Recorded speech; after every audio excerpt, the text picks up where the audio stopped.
అదే RTV app వార్తల్ని క్షణాల్లో చదివే అవకాశం ఉంటుంది. ఒక న్యూస్ పేపర్, ఒక టెలివిజన్ ఛానల్ మీ చేతుల్లో ఎప్పుడూ ఉంటాయి.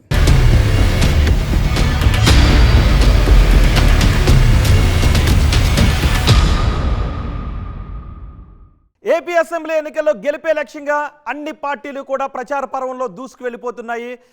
ప్రతి వ్యూహాలకు పదును పెడుతూ గెలిపే లక్ష్యంగా దూసుకు వెళ్తున్నారు. ఈ నేపథ్యంలో ఏలూరు అసెంబ్లీ నియోజకవర్గం నుంచి పోటీలో ఉన్న ప్రధాన పార్టీల అభ్యర్థులు ఎవరు, వారి ప్రొఫైల్ ఏంటి, వారి బలాబలాలేంటో లీడర్స్ వార్లో చూద్దాం. ఏలూరు అసెంబ్లీ నియోజకవర్గం నుంచి పోటీలో ఉన్న అభ్యర్థులు వీరే. వైసీపీ నుంచి ఆళ్ల నాని పోటీలో ఉన్నారు. టీడీపీ నుంచి బడేటి రాధాకృష్ణ బరిలో ఉన్నారు. ఒకసారి వైసీపీ అభ్యర్థి ఆళ్ల నాని ప్రొఫైల్ని మనం చూద్దాం. ఆళ్ల నాని ప్రస్తుతం ఏపీ ఉప ముఖ్యమంత్రిగా ఉన్నారు. ఆయన కాపు సామాజిక వర్గానికి చెందిన నేత. ఇంటర్మీడియట్ వరకు చదివారు. 1994-99 ఎన్నికల్లో ఆయన కాంగ్రెస్ నుంచి పోటీ చేసి ఓడిపోయారు. ఆ తర్వాత మళ్ళీ 2004-2009 ఎన్నికల్లో పోటీ చేసి వరుసగా 2 సార్లు కూడా ఎమ్మెల్యేగా గెలిచారు. 2014లో జరిగిన ఎన్నికల్లో వైసీపీ నుంచి పోటీ చేసి ఆయన ఓటమి పాలయ్యారు. 2019లో జరిగిన ఎన్నికల్లో ఆయన వైసీపీ నుంచి పోటీ చేసి గెలిచారు. ఏపీ ఉప ముఖ్యమంత్రిగా ఉన్నారు ఆళ్ల నాని. ఇప్పుడు మరోసారి ఆయన వైసీపీ నుంచే బరిలో ఉన్నారు.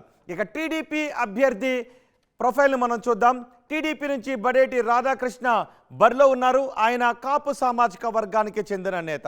ఆయన రైతు, ఆక్వా వ్యాపారి కూడా. మాజీ ఎమ్మెల్యే బడేటి బుజ్జికి బడేటి రాధాకృష్ణ సోదరుడు అవుతారు. బడేటి బుజ్జి మరణంతో టీడీపీ నుంచి బడేటి రాధాకృష్ణకు టికెట్ ఇచ్చారు. బడేటి బుజ్జి మరణం తర్వాత బడేటి రాధాకృష్ణ రాజకీయాల్లోకి వచ్చారు. తొలిసారి అసెంబ్లీ ఎన్నికల బరిలో ఉన్నారు బడేటి రాధాకృష్ణ. ఒకసారి మొత్తం నియోజకవర్గానికి సంబంధించిన ప్రొఫైల్ మనం చూద్దాం. ఏలూరు నియోజకవర్గ ఏలూరు లోక్సభ పరిధిలోకే ఏలూరు అసెంబ్లీ సెగ్మెంట్ కూడా వస్తుంది. కాపు వైశ్య ఓటర్లు ఈ నియోజకవర్గంలో, ఏలూరు నియోజకవర్గంలో కాపు వైశ్య ఓటర్లు ఎక్కువగా ఉంటారు. ఏలూరు అసెంబ్లీ సెగ్మెంట్లో ఉన్న మండలాలు ఏలూరు మండలం, ఏలూరు మున్సిపల్ కార్పొరేషన్ ఇందులో భాగంగా ఉన్నాయి. ఇక్కడ ఆయా సామాజిక వర్గాల ఓటర్లు ఏ విధంగా ఉన్నారో మనం చూద్దాం. కాపు సామాజిక వర్గానికి చెందిన ఓటర్లు ఎక్కువగా ఉన్నారు. కాపు సామాజిక వర్గం నుంచి 84,596 ఓటర్లు ఉంటే వైశ్య సామాజిక వర్గం నుంచి 74,894 ఓట్లు వైశ్య సామాజిక వర్గం నుంచి ఉన్నాయి. ఇక ఎస్సీ సామాజిక వర్గం నుంచి 36,065 ఓట్లు ఉంటే యాదవ సామాజిక వర్గం నుంచి 14,962 ఓట్లు ఉన్నాయి. కమ్మ సామాజిక వర్గం నుంచి 12,000 ఓట్లు ఉన్నాయి. కాపు సామాజిక వర్గానికి చెందిన ఓట్లు ఎక్కువగా ఉన్నాయి. ఆ తర్వాత వైశ్య సామాజిక వర్గానికి చెందిన ఓట్లు ఎక్కువగా ఉన్నాయి. అందుకే అక్కడ ఇద్దరు అభ్యర్థులు కూడా, ప్రధాన పార్టీల ఇద్దరు అభ్యర్థులు కూడా కాపు సామాజిక వర్గానికి చెందిన అభ్యర్థులే ఉన్నారు. ఒక్కసారి నియోజకవర్గంలో మొత్తం బలాబలాలు ఏ విధంగా ఉన్నాయి మనం చూద్దాం. ఇద్దరు అభ్యర్థుల బలాబలాలు, ఆళ్ల నాని, బడేటి రాధాకృష్ణ బలాబలాలు ఏ విధంగా ఉన్నాయి మనం చూసినట్లయితే మా ప్రతినిధి మణికుమార్ మనకు అందుబాటులో ఉన్నారు. ఒకసారి మణికుమార్తో మాట్లాడదాం. మణికుమార్, ఆళ్ల నాని మరోసారి వైసీపీ జెండా అక్కడ ఎగరవేయాలి అని వ్యూహాత్మకంగా ముందు కదులుతున్నారు. అదే సమయంలో కూటమి నుంచి బడేటి రాధాకృష్ణ బరిలో ఉన్నారు. ఇద్దరు అభ్యర్థుల బలాబలాలు ఏంటి?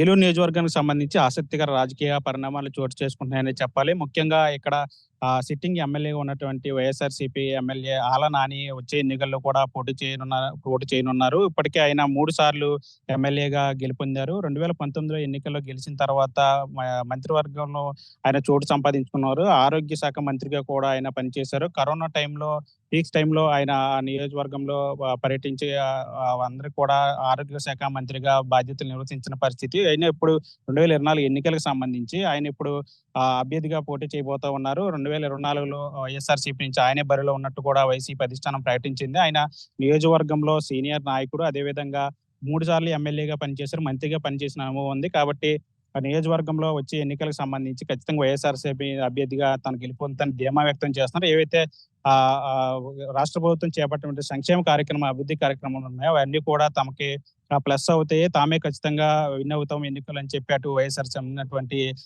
ఎమ్మెల్యే ఆళ్ల నాని ఆశాభావం వ్యక్తం చేస్తున్నాం. మరోవైపు టీడీపీ సంబంధించి చూసుకుంటే ఇక్కడ 2019లో టీడీపీ నుంచి గెలిచినటువంటి బడేటి బుజ్జి సోదరుడు ఎవరైతే ఉన్నారో ఆయన బడేటి రాధాకృష్ణ, ఆయన బడేటి చంటి అని పిలుస్తారు. ఆయన ఇప్పుడు 2024 ఎన్నికల్లో టీడీపీ కూటమి అభ్యర్థిగా ఆయన ఇక్కడ పోటీ చేయబోతున్నారు. 2019లో గెలిచినటువంటి టీడీపీ నుంచి గెలిచినటువంటి బడేటి బుజ్జి ఆయన 2021లో అకాల మరణం పొందారు. ఆయన మరణం తర్వాత ఇక్కడ బడేటి చంటి బాధ్యతలన్నీ టీడీపీకి సంబంధించిన బాధ్యతలన్నీ కూడా తీసుకున్నారు. అప్పటి నుంచి కూడా నియోజకవర్గంలో ఆయన ప్రజల్లో తిరుగుతూ టీడీపీ పార్టీని బలోపేతం చేసే దిశగా కూడా ఆయన పనిచేశారు. ముఖ్యంగా కార్పొరేషన్ కి సంబంధించి అవినీతి ఆరోపణలు చేయడం, అదేవిధంగా అక్రమ కార్యక్రమాలు చేయడం చేసిన దాని మీద కూడా ఆయన గలమెత్తేవారు. ముఖ్యంగా కార్పొరేషన్లకు సంబంధించి ఆయన వ్యతిరేకంగా పోరాడేవారు. అదేవిధంగా స్థానికంగా ఎమ్మెల్యే మీద కూడా ఆయన వ్యతిరేకంగా బావుట ఎగరవేశారు. ముఖ్యంగా ఆయన గలం వినిపించడంలో సక్సెస్ అయ్యారని చెప్పొచ్చు.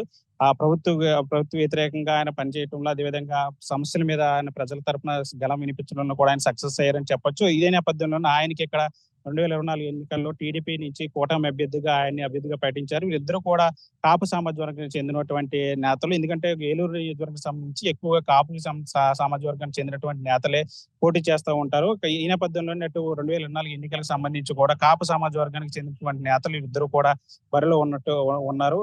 అదేవిధంగా ఏలూరు నియోజకవర్గానికి సంబంధించి కాపు ఓటింగ్ ఎక్కువ ఉంటుంది. అదేవిధంగా కాపుల తర్వాత ఆర్యవైశ్యులు ఇక్కడ ఎక్కువగా ఉంటారు.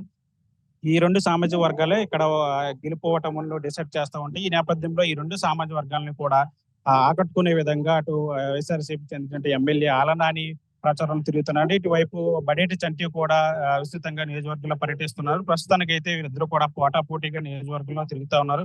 ఒకవైపు సంక్షేమ కార్యక్రమాలు తమను గెలిపిస్తాయని ఆలనాని ఆశాభావం వ్యక్తం చేస్తుంటే, ప్రభుత్వ కార్యక్రమాలు ప్రభుత్వం చేసినటువంటి అవినీతి అవన్నీ కూడా తమకి ప్లస్ అవుతాయి అని చెప్పి టీడీపీకి చెందినటువంటి బడేటి చంటి తిరుగుతున్నాడు. ప్రభుత్వం మీద వ్యతిరేకత తీసుకురావడంలో ప్రజల్లో ఆయన ప్రస్తుతంగా తిరుగుతూ ప్రజల మమేకం అవుతూ వారి సమస్యలు అడిగి తెలుసుకుంటూ నియోజకవర్గంలో ప్రజాబలాన్ని కూడగట్టుకునే పనిలో ఉన్నారు. 2024 సంబంధించి ఇక్కడ ఏలూరు నియోజకవర్గంలో ఇటు టీడీపీ ఇటు వైఎస్ఆర్సీపీ అభ్యర్థులు కూడా బలమైన అభ్యర్థులే కావటం, వీళ్ళిద్దరు కూడా సీనియర్ నాయకులు కావడంతో అక్కడ నియోజకవర్గంలో టఫ్ ఫైట్ ఉంటుందని చెప్పొచ్చు. నియోజకవర్గంలో ఎవరు గెలుస్తారు అనేది అయితే ప్రస్తుతానికి చెప్పలేకపోయినప్పటికీ కూడా నియోజకవర్గంలో వైఎస్ఆర్సీపీకి చెందినట్టు ఆలనానికి కొత్త ఎగ్జున్నట్టు కూడా కనిపిస్తుంది. ఆయన సైలెంట్ గా ఆయన పైన ఆయన చేసుకెళ్తా ఉన్నారు. ఎక్కడ ఏం చేయాలి, ఎవరిని అట్లా ఆకట్టుకోవాలనే దాంట్లో ఆయన సిద్ధాస్తుని చెప్పాలి. ఖచ్చితంగా ఆయనకి అక్కడ కాస్త ఎగ్జున్నట్టు కూడా కనిపిస్తూ ఉంది. బడేటి చంటి విషయంలో కూడా కొన్ని మైనస్లు ఉన్నప్పటికీ కూడా ఆయన కూడా దాన్ని రిక్వైర్ చేసుకుని నియోజకవర్గంలో ఖచ్చితంగా వచ్చే ఎన్నికల్లో గెలుపొందాలని చెప్పి ఆయన కూడా తీవ్రంగా ప్రయత్నిస్తున్న పరిస్థితి కనిపిస్తుంది. మొత్తంగా ఏలూరు నియోజకవర్గం సంబంధించి టీడీపీ వైసీపీ అభ్యర్థులు ఇద్దరు కూడా పోటాపోటీగా తిరుగుతా ఉన్నారు. వచ్చే ఎన్నికల్లో గెలుపు ఎవరిదనే ఒక ఆసక్తికర పరిణామం అయితే ఏలూరు నియోజకవర్గంలో ఏర్పడ్డాయని చెప్పొచ్చు. ఇద్దరు అభ్యర్థుల ప్రొఫైల్ మనం చూసాం. బడేటి రాధాకృష్ణ, ఆళ్లనాని ఇద్దరు కూడా గెలిపే వ్యూహంగా ముందుకు వెళ్తున్నారు. కాపు సామాజిక వర్గానికి చెందిన నేతలే ఇద్దరు కూడా కాపు సామాజిక వర్గానికి చెందిన ఓట్ల నియోజకవర్గంలో ఉన్నాయి. ఆ తర్వాత వైశ్య సామాజిక వర్గానికి చెందిన వారి ఓట్లు ఎక్కువగా ఉన్నాయి. మరి అక్కడ ఓటర్లు ఎటువంటి తీర్పునిస్తారో మే 13వ తారీఖున ఎన్నికలు జరగబోతున్నాయి. జూన్ 4వ తారీఖున ఫలితాలు రాబోతున్నాయి. చూద్దాం జూన్ 4వ తారీఖున ఫలితాలు ఎలా ఉంటాయో. ఇక ఆంధ్రప్రదేశ్లోని మరిన్ని నియోజకవర్గాలలో ప్రధాన పార్టీల అభ్యర్థుల ప్రొఫైల్ ఏంటో చూద్దాం.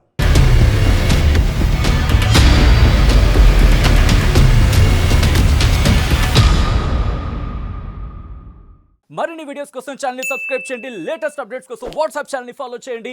అండ్ లింక్ డిస్క్రిప్షన్ లో ఉంది.